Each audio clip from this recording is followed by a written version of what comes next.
نبی کریم صلی اللہ تعالی علیہ وآلہ وسلم کے صحابہ کرام رضی اللہ تعالی عنہم کے خلاف ایک منفی پروپیگنڈا کرنے کے لیے ایک جھوٹا قصہ گڑھا گیا ہے، جو جھوٹا قصہ توہین اہل بیت، توہین مولا علی مرتضیٰ، توہین سیدہ فاطمہ الزہرا اور نبی کریم علیہ الصلوۃ والسلام کے تمام صحابہ کرام رضی اللہ تعالی عنہم کی توہین پر مشتمل ہے۔ وہ جھوٹا قصہ ملا باقر مجلسی نے اپنی کتاب حق الیقین میں، اصول کافی میں، اور یہی واقعہ الاختصاص میں شیخ مفید نے ذکر کیا، اور وہ اس انداز سے وہ قصہ بیان کیا کہ جس وقت خلیفہ ابو بکر کی بیعت لینے لگے تو عمر نے آ کے نعوذ باللہ مولا علی رضی اللہ تعالی عنہ سے زبردستی ابو بکر کی بیعت لی، ان کو زبردستی گھر سے نکالا، نعوذ باللہ ان کے گلے میں رسی ڈال کے ان کو باہر نکالا اور زبردستی وہاں دربار میں لے کے گیا، ان سے بیعت لی، اور سیدہ کائنات فاطمہ الزہرا رضی اللہ تعالی عنہ کے گھر کو، ان کے دروازے کو توڑ دیا گیا، سیدہ پاک رضی اللہ تعالی عنہ کو زد و کوب کیا گیا، ان کو نعوذ باللہ ٹھڈے مارے گئے، ان کے چہرہ مبارکہ پر تمانچے مارے گئے، نعوذ باللہ، اور پھر سیدہ کائنات رضی اللہ تعالی عنہ کے ہاں بچے کی ولادت ہونے والی تھی جن کا نام محسن تھا، وہ شہید ہو گئے، اور آخر میں عمر نے سیدہ فاطمہ الزہرا رضی اللہ تعالی عنہ کے گھر کو آگ لگا دی، نعوذ باللہ تعالی۔ یہ جھوٹا قصہ گڑھ کے تو نبی کریم علیہ الصلوۃ والسلام کے صحابہ کرام بالعموم اور حضرت ابو بکر عمر رضی اللہ تعالی عنہما کے خلاف بالخصوص یہ منفی پروپیگنڈا کیا جاتا ہے۔ حالانکہ یہ واقعہ مکذوبہ جھوٹا واقعہ، اس کا حقیقت کے ساتھ کوئی تعلق نہیں ہے، عقلاً نقلاً روایتاً درایتاً شرعاً اخلاقاً عرفاً ہر اعتبار سے یہ جھوٹا واقعہ ہے، یہ واقعہ بالکل اس کے پلے کچھ حقیقت نہیں ہے۔ جب یہ واقعہ پیش کیا جاتا ہے تو فوراً ایک سادہ مسلمان کے ذہن دماغ میں ایک سوال پیدا ہوتا ہے کہ نعوذ باللہ اگر یہ واقعہ پیش آیا ہوتا تو سیدنا مولا علی مرتضیٰ شیر خدا کرم اللہ تعالی وجہ الکریم، حیدر قرار، فاتح خیبر، شیر خدا، وہ اس وقت انہوں نے سیدہ پاک رضی اللہ تعالیٰ عنہ کا دفاع کیوں نہیں کیا؟ بنو ہاشم موجود تھے، انہوں نے دفاع کیوں نہیں کیا؟ اور نبی کریم علیہ الصلوۃ والسلام کے 1.25 لاکھ صحابہ موجود تھے، انہوں نے دفاع کیوں نہیں کیا؟ یعنی کیا مولا علی مرتضیٰ شیر خدا رضی اللہ تعالی عنہ پر شرعاً اخلاقاً عرفاً کیا ان پر یہ واجب نہیں تھا کہ وہ سیدہ پاک رضی اللہ تعالی عنہ کا دفاع کرتے؟ انہوں نے سیدہ پاک کا دفاع کیوں نہیں کیا؟ چلو تمہارے عقیدے کے مطابق تمہارا یہ عقیدہ ہے کہ نبی کریم علیہ الصلوۃ والسلام کے دنیا سے پردہ کر جانے کے بعد صرف 4 مسلمان باقی بچے تھے، باقی سارے مرتد ہو گئے تھے، 3 یا 4 کا روایت میں آتا ہے، اور یہ ان کی اپنی مستند اور موت پر کتابوں میں یہ روایت موجود ہے۔ آپ الکافی اٹھا کے دیکھ لیں، جلد نمبر 7 اور روایت نمبر 15081 ہے، تفسیر قمی جلد نمبر 1 صفحہ نمبر 141 پر، الاختصاص شیخ مفید کی اس کے صفحہ نمبر 6 پر، اور ملا باقر مجلسی کی یہ کتاب ہے حیات القلوب، اس کی جلد نمبر 2 صفحہ نمبر 923 پر لکھا کہ عیاشی نے بسند معتبر اس کو ذکر کیا ہے۔ عین الحیات کے صفحہ نمبر 3 پر حق الیقین اور تفسیر عیاشی، ان تمام 8 کتابوں کے حوالے میں نے پیش کیے کہ اہل تشیع کی روافض کی ان کتابوں میں بسند معتبر، ان کے ہاں جو معتبر سندیں ہیں، یہ بیان کیا گیا کہ نعوذ باللہ نبی کریم علیہ الصلوۃ والسلام کے وصال اقدس کے بعد، حضور کے دنیا سے پردہ کر جانے کے بعد صرف 4 مسلمان باقی بچے تھے، باقی سارے مرتد ہو گئے تھے، العیاذ باللہ تعالی۔ تو تمہارے عقیدے کے مطابق 4 تو مسلمان پکے باقی بچے تھے نا، کیا ان پر شرعاً عقلاً عرفاً اخلاقاً واجب نہیں تھا کہ وہ شہزادی رسول سیدہ کائنات سیدہ نساء العالمین فاطمہ الزہرا رضی اللہ تعالیٰ عنہ کا دفاع کرتے؟ انہوں نے دفاع کیوں نہیں کیا؟ تو اب اس سلسلے میں اس کا جواب دیتے ہوئے ایک انہوں نے ہیلا گڑھا ہے، کیونکہ ایک جھوٹ کو چھپانے کے لیے 100 جھوٹ بولنے پڑتے ہیں، ایک جھوٹ کو چھپانے کے لیے 100 جھوٹ۔ اب وہ یہ چونکہ جھوٹ تھا، اس جھوٹے واقعے کو ڈیفینڈ کرنے کے لیے اور اس کو ثابت کرنے کے لیے ہاں یہ واقعہ ہوا ہے اور صحابہ نے نعوذ باللہ سیدہ کائنات رضی اللہ تعالیٰ عنہ پر ظلم کیا ہے، اس کو ڈیفینڈ کرنے کے لیے ثابت کرنے کے لیے آگے پھر جھوٹ پر جھوٹ گڑھتے گیا۔ اور ایک یہ جھوٹ گڑھا کہ مولا علی رضی اللہ تعالیٰ عنہ اس لیے نہیں بولے، انہوں نے دفاع اس لیے نہیں کیا، حالانکہ یہ بات بالکل ذہن شریعت قرآن حدیث ماننے کے لیے بالکل تیار نہیں ہے کہ کوئی مسلمان اس طرح کا کوئی صبر کا کسی کو حکم دیا جا سکتا ہے۔ کہتے ہیں یہ نبی علیہ الصلوۃ والسلام نے ان سے معاہدہ لیا تھا صبر کا، اور ان سے معاہدہ لیا تھا نبی علیہ الصلوۃ والسلام نے کہ غصہ نہیں کرنا، تلوار نہیں اٹھانی، چاہے میری سنت کو معطل کر دیا جائے، چاہے بیت اللہ کی حرمت کو پامال کر دیا جائے، تمہاری حرمت کی ہتک کی جائے، چاہے قرآن کے ٹکڑے ٹکڑے کر دیے جائیں، علی تم نے غصہ نہیں کرنا اور تلوار نہیں اٹھانی۔ تو چونکہ نبی علیہ الصلوۃ والسلام نے ان سے ایک عہد لیا تھا، اس لیے انہوں نے تلوار نہیں اٹھائی اور انہوں نے غصہ نہیں کیا اور سیدہ رضی اللہ تعالیٰ عنہ کا دفاع نہیں کیا۔ یہ ایک جھوٹا قصہ گڑھ کے تو انہوں نے اس کا جواب دینے کی کوشش کی ہے۔ حالانکہ اگر آپ، جو بندہ بھی تاریخی حقائق کو جاننے والا ہے، ہلکی سی بھی تاریخ کے ساتھ اپنی تعلق رکھتا ہے، تو وہ سمجھتا ہے کہ مولا علی رضی اللہ تعالیٰ عنہ نے باقاعدہ جنگوں میں حصہ لیا ہے، جنگ جمل، جنگ صفین، جنگ نہروان، یہ کیا اس میں مولا علی رضی اللہ تعالیٰ عنہ نے تلوار نہیں اٹھائی؟ یقیناً تلوار اٹھائی۔ امام حسن مجتبی رضی اللہ تعالیٰ عنہ نے تلوار اٹھائی۔ میدان کربلا میں امام علی مقام سید الشہداء امام حسین رضی اللہ تعالیٰ عنہ نے تلوار اٹھائی ہے۔ تو اب اس واقعے کے اور اس جو من گڑت جو معاہدہ گڑا گیا ہے، اس کے پلے کچھ چیز باقی رہ جاتی ہے۔ اور پھر آپ یہ کتاب ہے التشیع کی رجال کشی، اس کی جلد نمبر 1 ہے، اور جلد نمبر 1 کے صفحہ نمبر 288 پر یہ موجود ہے۔ مولا علی مرتضیٰ شیر خدا رضی اللہ تعالیٰ عنہ فرماتے ہیں، لما رأیت امرا منکرا اوقدت ناری ودعوت قمبرا، انی اذن ابصرت شیء منکرا اوقدت ناری ودعوت قمبرا۔ فرماتے ہیں جب میں خلاف شریعت کوئی چیز دیکھتا ہوں تو میں اس خلاف شریعت چیز کو دیکھ کر آگ کو جلاتا ہوں، آگ جلانے کے بعد میں قمبر کو بلاتا ہوں، یعنی میں اس کا انتقام لیتا ہوں، میں اس کا جو ہے نا وہ اس منکر کو، اس خلاف شریعت چیز کو مٹاتا ہوں اور اس کو ختم کرتا ہوں۔ مولا علی رضی اللہ تعالیٰ عنہ کی ذات اقدس تو یہ فرما رہے ہیں کہ میں خلاف شریعت چیز کو برداشت نہیں کرتا۔ جب وہ کسی بھی خلاف شریعت چیز کو برداشت نہیں کرتے تو وہ یہ چیز کس طرح برداشت کر سکتے ہیں کہ شہزادی رسول سیدہ نساء العالمین، جو کہ مولا علی کی بیوی بھی ہیں، رسول اللہ صلی اللہ علیہ وآلہ وسلم کی لخت جگر بھی ہیں، اور تمام مومنین کے ہاں ان کی ایک عزت اور مقام بہت بلند و بالا ہے، صحابہ اکرام کی نگاہ میں، بنو ہاشم کی نگاہ میں، ہر مومن مسلمان کے دل میں ان کی قدر اور ان کی عزت اور محبت موجود ہے۔ وہ مولا علی رضی اللہ تعالیٰ عنہ سیدہ پاک کا دفاع کیوں نہ کرتے؟ تو یہ قصہ بالکل واقعہ گڑا گیا۔ اس کے علاوہ جب ہم اہل تشیع کی معتبر اور مستند کتابیں دیکھتے ہیں تو ان کتابوں سے بھی اس معاہدے کے جھوٹا ہونے کا بالکل ثبوت ملتا ہے، اگرچہ ہمارے ہاں تو یہ ساری مکذوبہ اور جھوٹی اور جعلی روایات ہیں جو گڑھ کے جو مولا علی کی توہین پر بھی مشتمل ہے، اہل بیت اطہار کی بھی توہین پر مشتمل ہے، اور اس کے علاوہ نبی کریم علیہ الصلوۃ والسلام کے صحابہ اکرام رضی اللہ تعالیٰ عنہ کی توہین بھی کرتی ہیں، لیکن ان کی کتابوں میں وہ روایت موجود ہے۔ یہ حق الیقین ہے ملا باقر مجلسی کی۔ اس حق الیقین کے مختلف متعدد صفحات پر ملا باقر مجلسی نے ان واقعات کو ذکر کیا ہے۔ صفحہ نمبر 266 سے میں ایک حوالہ پڑھتا ہوں، یہاں تک لکھا ہے صفحہ نمبر 266 پر حق الیقین کے کہ پس حضرت امیر علیہ السلام بےتاب شد و برجست و گریبان ملعون را گرفت و بر زمین زد و بینیش را شکست۔ نعوذ باللہ اس میں لکھا کہ حضرت علی نے عمر کو، جن کو نعوذ باللہ ملعون یہاں لکھا علیہ باللہ تعالیٰ، ان کو پکڑا اور زمین پر دے مارا اور ان کی ناک توڑ دی، و گردنش را پیچید اور و خاص اورا بکشد، یعنی ان کی گردن کو مروڑ دیا اور چاہتے تھے کہ ان کو قتل کر دیں، لیکن پھر یہ ہے کہ ان کو قتل نہیں کیا، پھر آگے وہ قصہ بیان کر دیا۔ اور اس کے صفحہ نمبر 267 پہ ملا باقر مجلسی نے لکھا کہ بروایت ابن عباس خالد شمشیر خود را حوالہ حاضر کر کہ خالد بن ولید حضرت علی کو نعوذ باللہ قتل کرنے کے لیے ہے، تو حضرت علی نے پکڑا اور ان خالد بن ولید کی تلوار پکڑ لی، اور تلوار پکڑنے کے بعد حضرت ہما شمشیر از دستے او گرفت و خاص بر او زند، کہ حضرت علی نے تلوار پکڑ کے چاہا کہ میں اس کو قتل کر دوں، او حضرت را قسم داد و حضرت شمشیر انداخت، اور پھر خالد بن ولید نے قسمیں دیں اور منت سماجت کی کہ آپ مجھے چھوڑ دیں، تو پھر علی رضی اللہ تعالیٰ عنہ نے خالد بن ولید کو چھوڑ دیا۔ تو یہ ساری تلوار اٹھانے کے واقعات موجود ہیں ان کی کتابوں میں، جھوٹے واقعات۔ اور اس کے علاوہ صفحہ نمبر 288 پہ موجود ہے کہ حضرت علی رضی اللہ تعالیٰ عنہ کہتے ہیں، اس میں یہ لکھا ہے صفحہ نمبر 288 پہ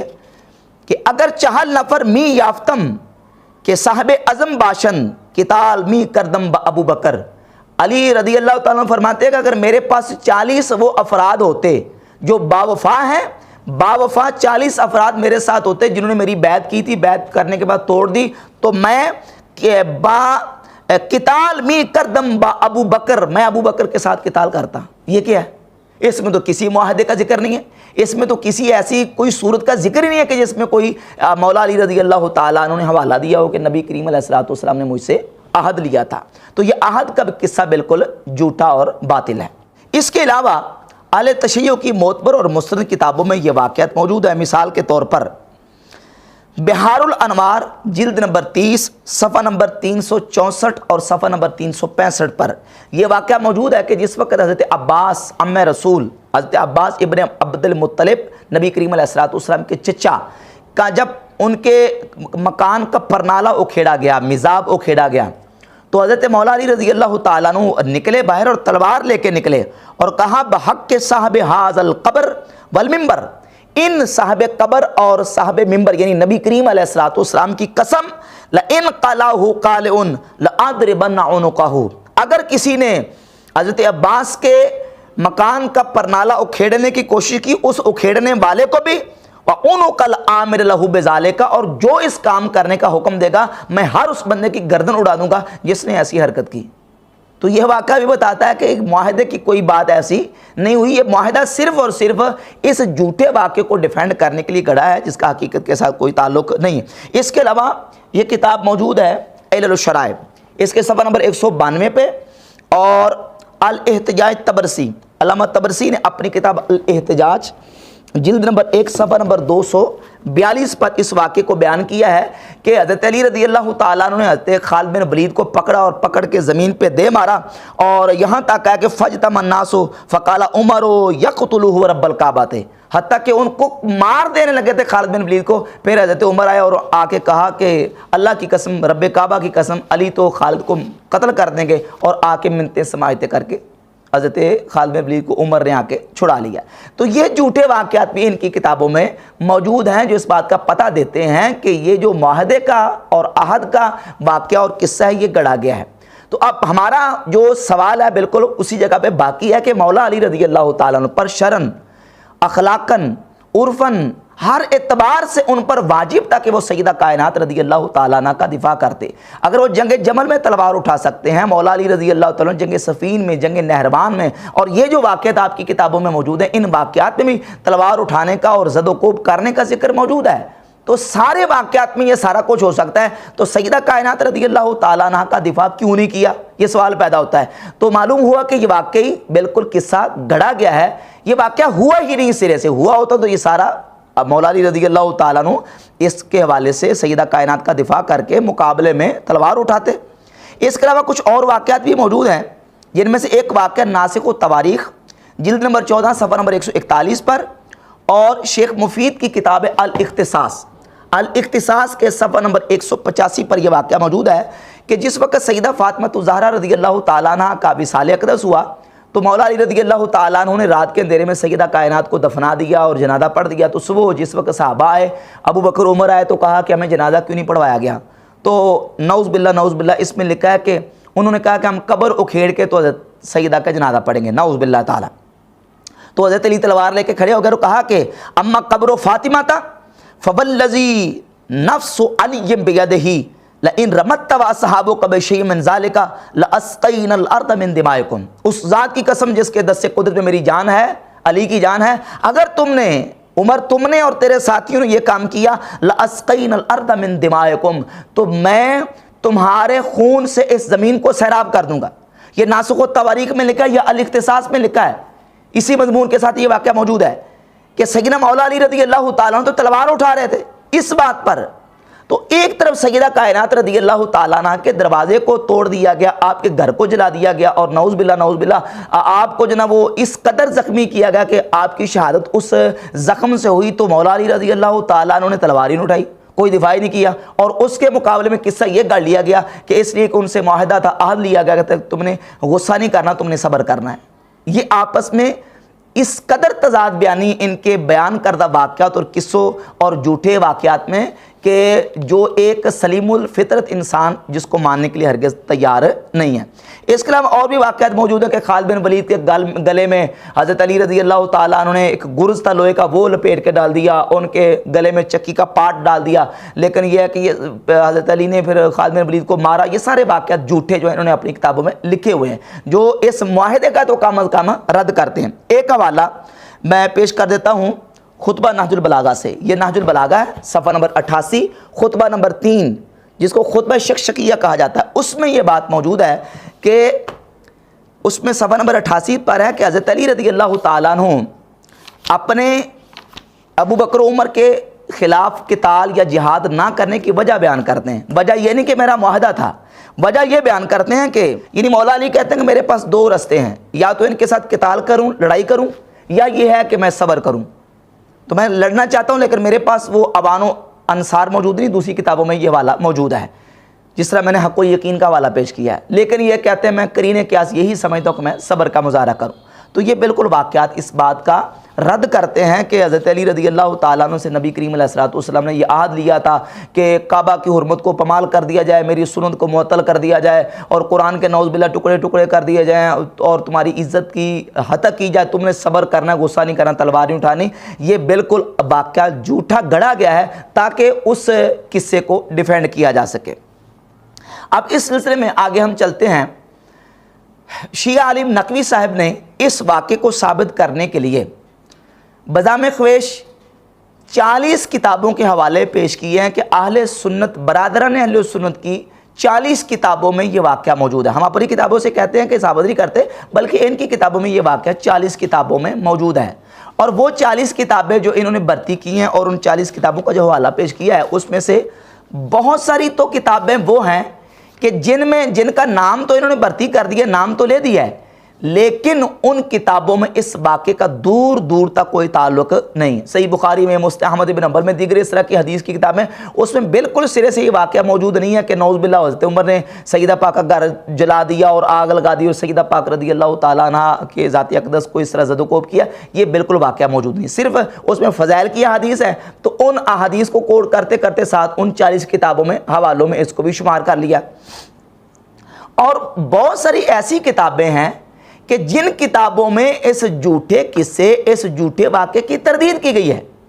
یعنی اہل سنت کی کتابیں ہیں، اس میں اس قصے کو من گھڑت اور جعلی قرار دیا گیا ہے اور ان کی تردید کی گئی۔ مثال کے طور پر یہ حافظ ابن حجر عسقلانی کی کتاب ہے لسان المیزان، جلد نمبر اس کی 4 ہے، اور صفحہ نمبر 188 پہ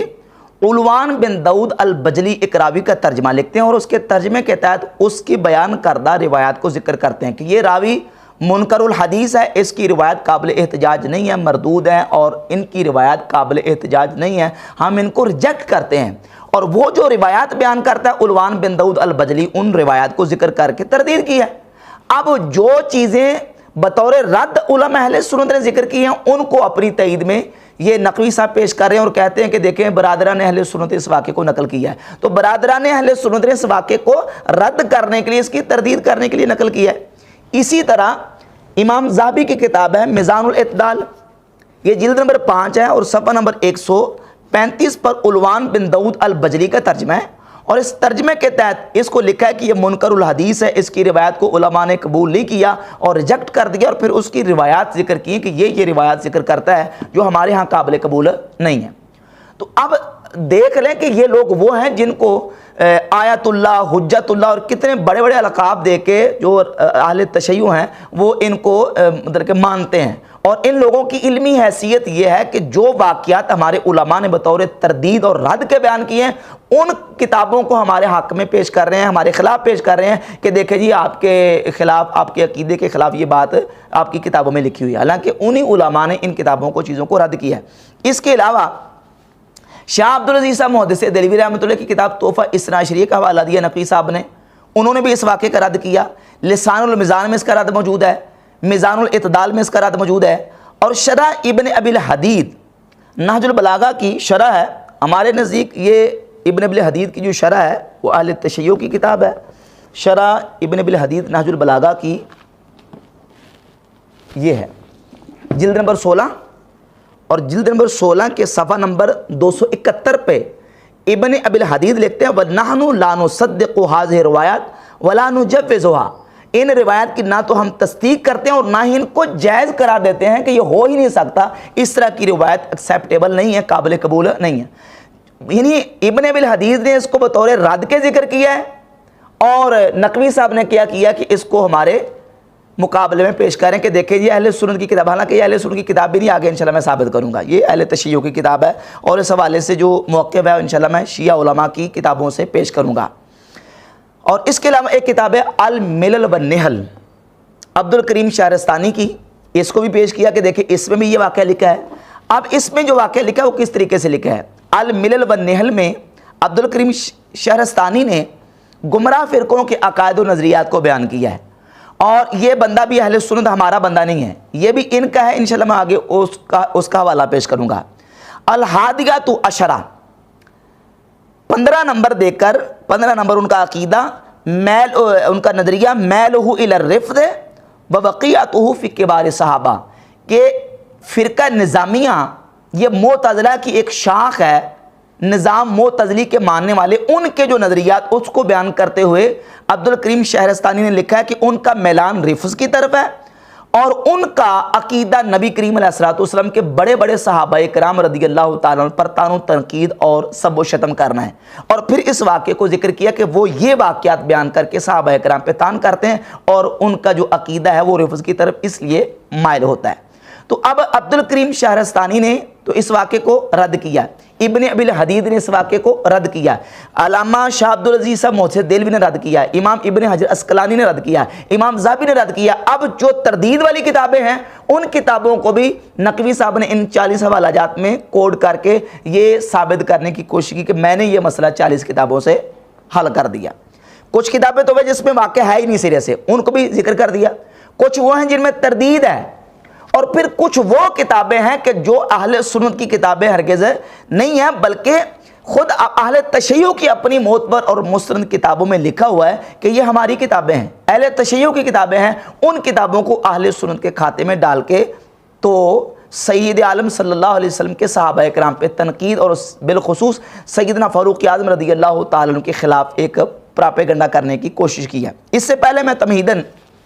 چند باتیں کرنا چاہتا ہوں کہ روافض کے حوالے سے 2 باتیں ضروری قابل غور حوالہ جات سے انشاءاللہ پیش کروں گا۔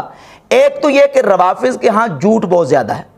کذب بیانی اتنی زیادہ ہے کہ سیدنا امام جعفر الصادق رضی اللہ تعالیٰ عنہ کی ذات اقدس کو بھی کہنا پڑ گیا کہ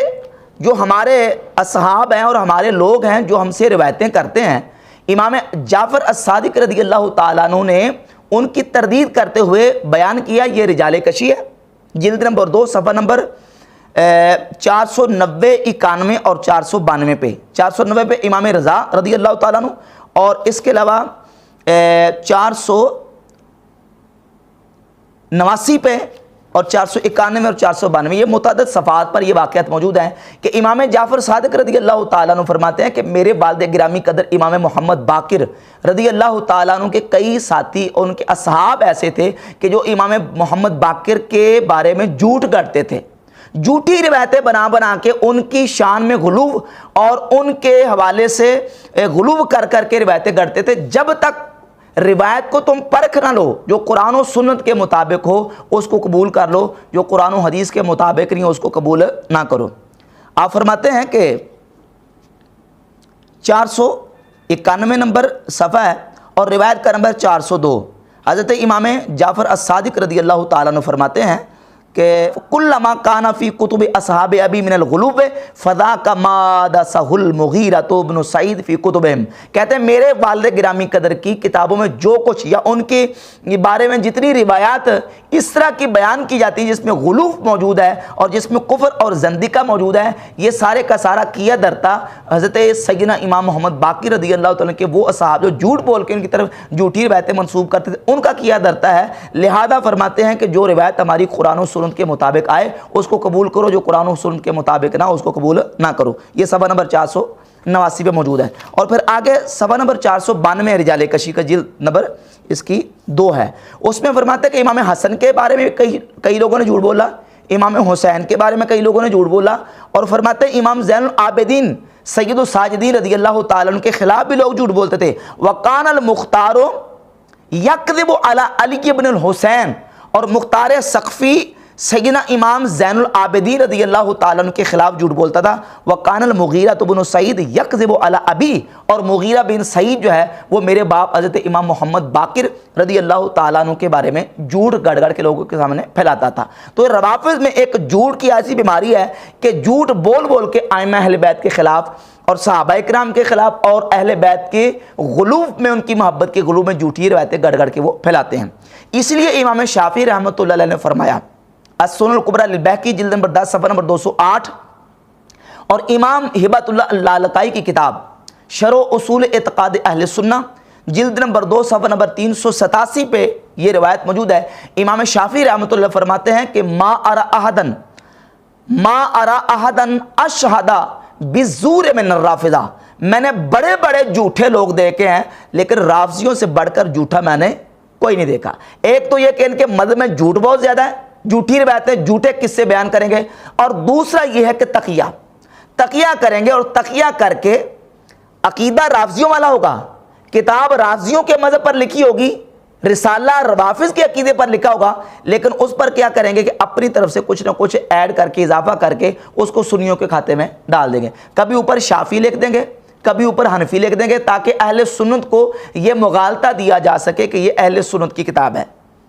ایک تو یہ ہے کہ اس کی وضاحت شاہ عبدالعزیز صاحب محدث دہلوی رحمۃ اللہ علیہ نے تحفہ اثنا عشریہ میں کی ہے. شاہ عبدالعزیز صاحب نے بھی لکھا ہے کہ روافض کا یہ طرز ہے کہ وہ تقیہ کر کے اپنی کتاب اہل سنت کے کھاتے میں ڈال کے یا اپنے عقائد کو وہ چھپاتے ہیں. وہ کہتے ہیں نا کہ جھوٹ کی ہم نے شکایت کی تو ہمیں جواب ملا، تقیہ ہم نے کیا تھا ہمیں ثواب ملا. تو وہ ثواب کی نیت سے وہ تقیہ کرتے ہیں. اور اس حقیقت کا پول کھولتے ہوئے یہ اہل تشیع کے بہت بڑے نامور عالم ہیں قاضی نور اللہ شوستری، ان کی کتاب ہے مجالس المومنین، اس کی پہلی جلد کے صفحہ 3 مقدمہ میں لکھتے ہیں وَچون علماء شیعہ ایدہم اللہ بنصرہ بعلت تمادی اصطلاح اصحاب شقاء و شقاق و اصطلاح اہل تغلب و نفاق ہموارہ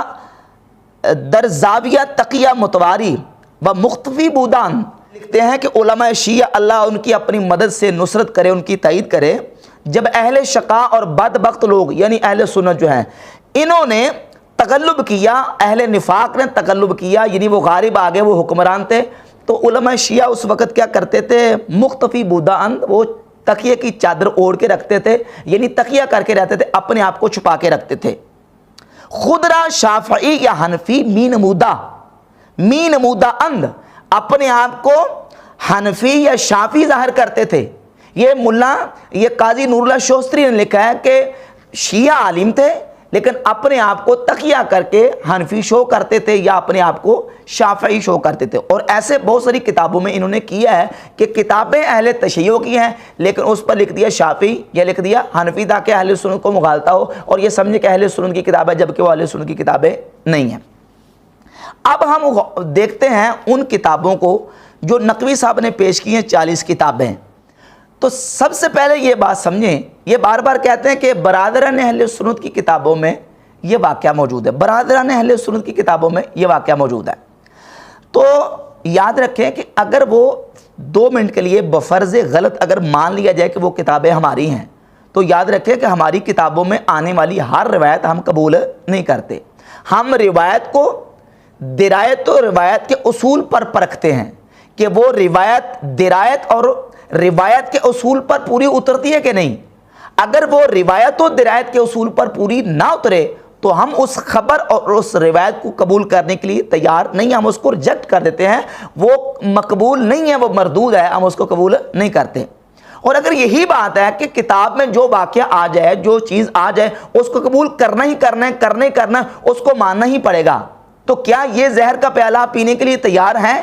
آپ کی کتابوں میں جو واقعات لکھے ہیں، مثال کے طور پہ الفروع من الکافی، الکافی یہ وہ کتاب ہے جس کے بارے میں آپ کا یہ دعویٰ ہے کہ امام غائب نے اس کتاب کے بارے میں کہا کہ الکافی کافی لشیعتنا، ہماری یہ کتاب کافی ہمارے شیعوں کے لیے کافی. اس کتاب میں لکھا ہے کہ سیدنا مولا علی مرتضیٰ شیر خدا کرم اللہ تعالیٰ وجہ الکریم نے اپنی بیٹی ام کلثوم رضی اللہ تعالیٰ عنہ کا نکاح حضرت عمر کے ساتھ کیا ہے. تو کیا آپ ماننے کے لیے تیار ہیں؟ یہ آپ کی جو کتب اربع ہے اس میں تہذیب الاحکام ہے، تہذیب الاحکام کی جلد نمبر 9 اور روایت کا نمبر 1000 صفحہ نمبر 1339 ہے. اس میں یہ لکھا ہوا کہ حضرت مولا علی رضی اللہ تعالیٰ عنہ نے اپنی بیٹی ام کلثوم کا نکاح حضرت عمر رضی اللہ تعالیٰ کے ساتھ کیا. یہ الاستبصار ہے کتب اربعہ میں سے، الاستبصار جلد نمبر 3 صفحہ نمبر 477 یہ روایت موجود ہے. اس کے علاوہ یہ مناقب آل ابی طالب ابن شہر و شوب کی ہے، اس میں صفحہ نمبر 848 پر یہ بات موجود ہے کہ مولا علی رضی اللہ تعالیٰ عنہ کی بیٹی سیدہ ام کلثوم بنت فاطمہ رضی اللہ تعالیٰ عنہ کا نکاح حضرت عمر کے ساتھ ہوا. تو کیا آپ اس کو ماننے کے لیے تیار ہیں؟ اس کے علاوہ ناسخ و تواریخ میں، انوار نعمانیہ میں، بہار الانوار میں، اور منتہی الاعمال شیخ عباس قمی کی، مجالس المومنین نور اللہ شوستری کی، اور وسائل الشیعہ، مسالک الرفع، عامرات العقول، درجنوں کتابیں ہیں جن میں یہ لکھا ہوا ہے کہ سیدہ مولا علی رضی اللہ تعالیٰ عنہ نے اپنی بیٹی سیدہ ام کلثوم رضی اللہ تعالیٰ عنہ کا نکاح حضرت عمر فاروق رضی اللہ تعالیٰ عنہ کے ساتھ کیا ہے. تو کیا یہ کتابیں آپ کی کتابیں نہیں ہیں؟ یہ وہ کتابیں ہیں قرآن مجید کے بعد جو سب سے معتبر اور مستند کتابیں ان کے ہاں مانی جاتی ہیں. ان میں یہ بات موجود ہے کہ مولا علی رضی اللہ تعالیٰ عنہ نے اپنی بیٹی سیدہ ام کلثوم کا نکاح حضرت عمر کے ساتھ کیا ہے. تو کیا آپ اس کو مانیں گے؟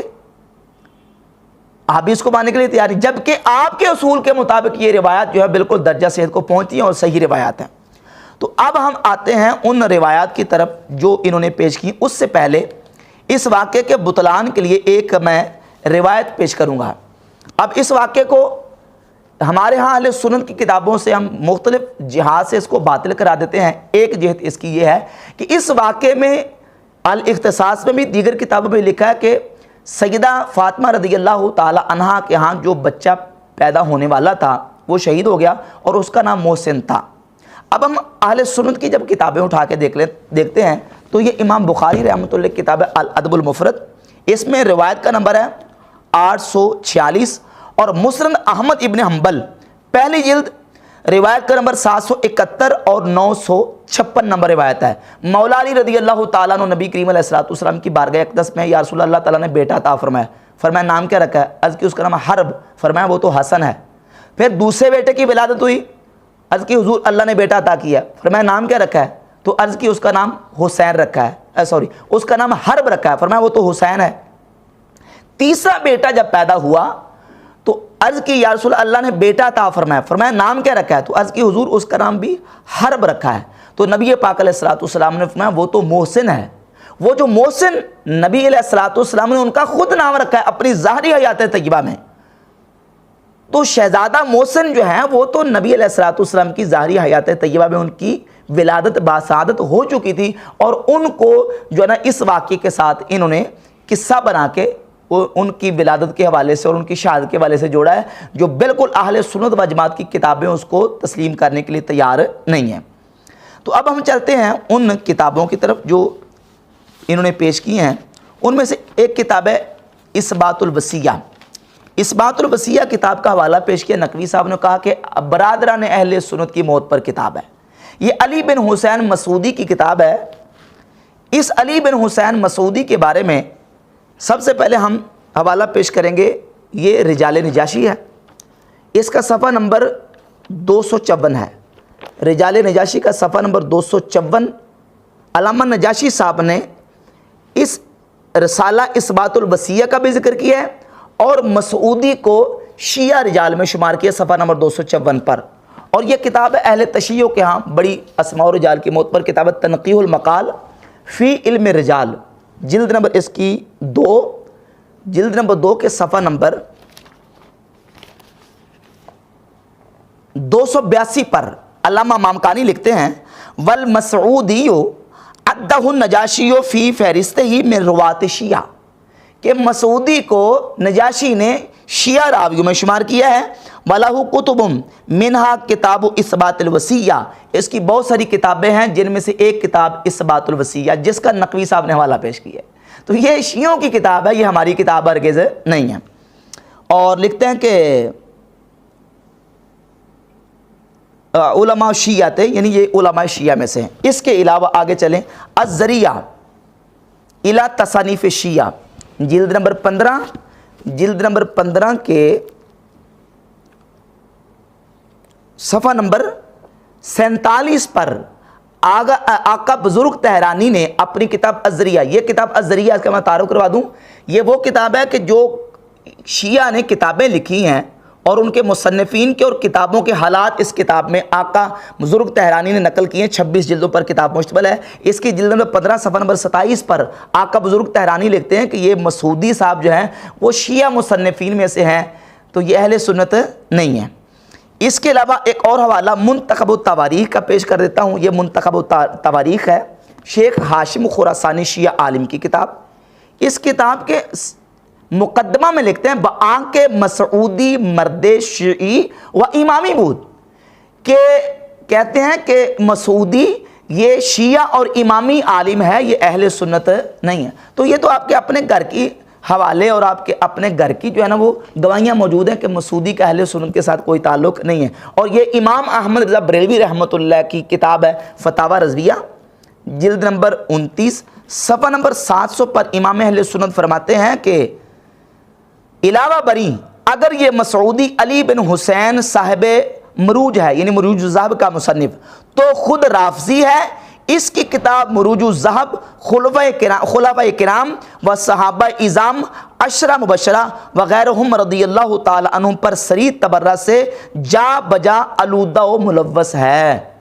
تو یہ سارے حوالے بالکل اللہ کے فضل و کرم سے ثابت کرتے ہیں کہ یہ مسعودی صاحب سنی نہیں ہے۔ اس مسعودی صاحب کی اسوات الوصیہ کتاب کو اہل سنت کے کھاتے میں ڈالنا اور کہنا کہ اہل سنت برادران اہل سنت کی موت پر کتاب، یہ کتنا بڑا دھوکہ اور کتنا بڑا مغالطہ ہے۔ اور اس طرح کے لوگ مغالطہ دے رہے ہیں جن کو حجت اللہ اور آیت اللہ اور پتہ نہیں کیا کیا نام دے کے لوگ ان کو پکارتے ہیں۔ ایک اور کتاب کا نقوی صاحب نے حوالہ پیش کیا ہے، کفایت الطالب۔ یہ کفایت الطالب کتاب، اس کے بارے میں یہ کتاب ہے کفایت الطالب محمد بن یوسف بن محمد کرشی الگنجی۔ اس کے حوالے سے حافظ ابن کثیر البدایہ و نہایہ کی جلد نمبر 13 صفحہ نمبر 256 پر اس کو لکھتے ہیں کہ وَقَتَلَتِ الْعَامَّةُ وَسْطَ الْجَامِ شَيْخًا رَافِضِيًّا کانا مصانعا للتتار علی اموال الناس یقال له الفخر محمد بن یوسف بن محمد الکنجی کانا خبیث الطبیہ مشرقیا ممالیا لہم علی اموال المسلمین، کہ یہ پکا رافضی تھا اور جو نا وہ کٹر رافضی تھا، اس کا اہل سنت کے ساتھ کوئی تعلق نہیں۔ لہذا کنجی کرشی صاحب کی جو کتاب کفایت الطالب ہے اس کو اہل سنت کے کھاتے میں ڈالنا یہ بہت بڑی زیادتی، یہ اہل سنت کی ہرگز کتاب نہیں ہے، یہ شیعوں کی اپنی کتاب ہے جو انہوں نے اہل سنت کے کھاتے میں ڈالی ہے۔ آگے چلیے ایک اور کتاب کا حوالہ پیش کیا، ان 40 کتابوں میں سے تاریخ ابو الفدا۔ اس کے حوالے سے آقا بزرگ طہرانی نے اپنی کتاب الذریعہ الی تصنیف شیعہ کی جلد نمبر 3 صفحہ 227 پر لکھا ہے کہ یظہر منہ آثار التشیع وقد مر، کہتے ہیں پیچھے بھی گزر چکا ہے کہ اس سے آثار تشیع ظاہر تھے۔ یعنی ابو الفدا جو ہے، یہ تاریخ ابو الفدا، یہ شیعوں کی کتاب ہے، اہل سنت کی کتاب نہیں ہے، اس کو اہل سنت کے کھاتے میں ڈالنا یہ مغالطہ اور غلط بیانی ہے۔ اس کے علاوہ ابن قتیبہ کی کتاب الامامہ و سیاسہ کا حوالہ دیا کہ الامامہ و سیاسہ میں یہ واقعہ موجود ہے اور یہ جھوٹا قصہ اس میں اہل سنت کی کتابوں میں موجود ہے۔ حالانکہ الامامہ و سیاسہ جو ابن قتیبہ کی کتاب بالکل ثابت نہیں ہے، اس کا کوئی ثبوت نہیں ہے، اور اس میں جو من گڑت اور جعلی قسم کی روایات موجود ہیں اس کی تردید کرتے ہوئے علامہ محمود علوسی بغدادی اپنی کتاب تفسیر روح المعانی جلد نمبر اس کی 21 ہے اور صفحہ نمبر 261 پر سورہ احزاب کی آیت نمبر 33 کی تفسیر میں لکھتے ہیں کہ اس میں کچھ ایسی روایات ہیں، کہتے ہیں ہوا من مفتریات ابن قتیبہ و ابن عاصم الکوفی و سمساتی و کانوا مشہورین بالکذب والافتراء، کہ یہ کتابیں جھوٹ گڑنے میں اور افتراء میں اور جھوٹی روایتیں نقل کرنے میں بالکل واضح ہیں، یہ ہمارے ہاں ہرگز قابل قبول اور معتبر نہیں ہے۔ ایک اور کتاب عبد الحمید ابن ابی الحدید کی کتاب کا حوالہ دیا شرح نہج البلاغہ کا، وہ میں نے آپ کے سامنے پہلے بھی حوالہ پیش کیا ہے، یہ شرح نہج البلاغہ ابن ابی الحدید کی۔ آج تک ہم یہ پیش کرتے ہیں کہ یہ روافض کی کتاب ہے، اہل تشیع کی کتاب ہے، اور نقوی صاحب نے چال کیا چلی ہے کہ مغالطہ دیتے ہوئے کہا کہ یہ اہل سنت برادران کی موت پر کتاب ہے۔ حالانکہ اگر اسی کتاب کے مقدمہ کو دیکھ لیتے، میرے پاس جلد موجود ہے، اسی کتاب کا مقدمہ ہی دیکھ لیتے تو مقدمے میں واضح طور پر لکھا ہوا ہے کہ وَقَانَ الْغَالِبُ عَلَى أَهْلِ الْمَدَائِنِ التَّشَيُّعُ وَالتَّطَرُّفِ وَالْمُغَالَاةِ فَصَارَ فِي دَرْبِهِمْ، کہ مدائن میں اہل تشیع کا زور تھا اور انہی کا روایت تھا، فسارا فی دربہم، اور یہ جو ابن ابی الحدیث صاحب ہیں یہ بھی ان کے طرز عمل پر چلے، وتقبل مذہبہم، اور ان کے مذہب کو قبول کیا، ونظم القصائد المعروفۃ بالالویات السبع علی طریقہم وفیہا غالی والتشیع، کہتے ہیں اس میں غلو تھا تشیع میں، رفض میں، تو یہ غالی شیعہ تھا، یہ اہل سنت ابن ابی الحدیث اہل سنت ہرگز نہیں ہے۔ ایک حوالہ میں نے پیش کر دیا، اور اس کے علاوہ ایک حوالہ اور پیش کرتا ہوں شرح ابن ابی الحدیث کے حوالے سے، البدایہ والنہایہ کا، البدایہ والنہایہ جلد نمبر 13 صفحہ نمبر 233 ہے۔ عبد الحمید بن ہبۃ اللہ بن محمد الحسین ابو حامد ابن ابی الحدیث الکاتب الشاعر المطبق الشیعی الغالی لہو شرح نہج البلاغہ فی 20 مجلداً، کہ اس کی ایک کتاب ہے نہج البلاغہ کی شرح جو 20 جلدوں پر مشتمل ہے، اور یہ غالی شیعہ تھا، یہ ابن ابی الحدیث سنی نہیں ہے۔ اب دیکھ لیں کتنی بڑی جو نا وہ زیادتی اور کتنا بڑا مغالطہ ہے کہ جو اس نقوی صاحب نے حجت اللہ اور آیت اللہ اپنے مذہب کے مطابق ہونے کے باوجود لوگوں کو دیا ہے، اور کہا کہ برادران اہل سنت کی معتبر کتاب، خود ان کی اپنی گھر کی کتاب ہے اور گڑ گڑ کے اہل سنت کے کھاتے میں ڈالنے کی کوشش کر رہے ہیں۔ ایک اور حوالہ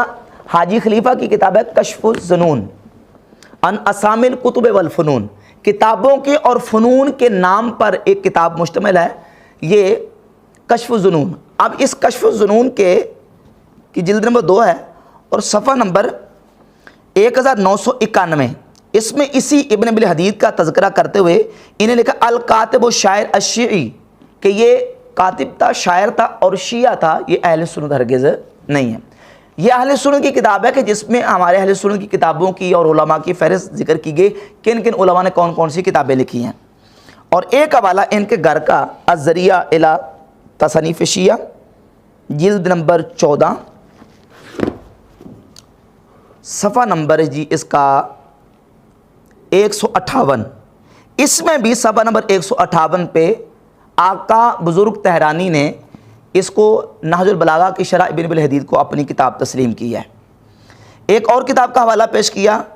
جس کا میں پہلے تذکرہ کر چکا ہوں، الملل والنحل، عبد الکریم شہرستانی کی۔ عبد الکریم شہرستانی کی کتاب الملل والنحل کا تذکرہ کرتے ہوئے آقا بزرگ تہرانی اپنی کتاب الذریعہ الی تصنیف شیعہ کی جلد نمبر 22 صفحہ نمبر 220 پر